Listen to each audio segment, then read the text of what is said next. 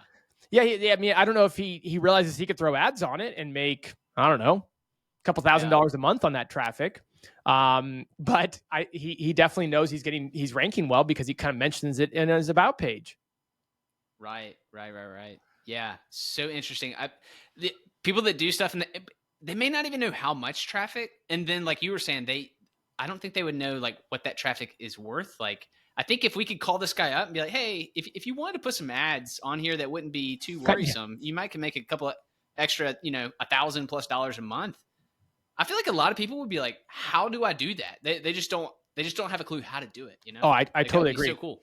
I work with a lot of local businesses at my marketing agency, and when I tell them like, oh yeah, by the way, once you start getting traffic to these random blog posts, that I mean they're not random, but you write some blog content, and then we start getting traffic to them, like we could throw up ads, and you can kind of pay for my service every month. I'm like, what? My mind is blown. So I'm sure they'd have a similar reaction. Totally. Yeah, exactly. Man, that's a good one. Man, you have a good little source of these weird niche. I do. Sites, I mean, source. When the sources hit, they hit really well. I will say that when people give me websites, they give me really good ones. So appreciate that. What have you got for us here? Well, today I found the pet psychic. I just thought it was really interesting. I mean, this is exactly what you think it is. It's a pet psychic. Laura, who's getting free promo, which is pretty crazy. Laura can like connect with animals or whatever, and I happen to see this. I mean, this is not like some random site. This is her business website. I was just like, man, I did not know that this niche existed until today. When I happened to, I was trying to think of, actually, ChatGPT helped me figure out what are crazy, weird, interesting things that people do with their pets, and it got me down this avenue and this path, and I found this website, and like I clicked it. I mean, it's actually a pretty awesome site. Like I clicked the video, and they were like, it was people, and there was a veterinarian, and then they had a horse, and she was like chatting with the horse, and she was like she's listening to the horse or something, and like having these moments. She's the medium. She's the medium for animals. It's like wild, man. It's amazing. And so in terms of the psychic, is she like kind of okay? Looks like a lot of it's with maybe some animals or pets that have been lost. And I mean, she's written some books. Look at these. She's got 2 books out. Yeah.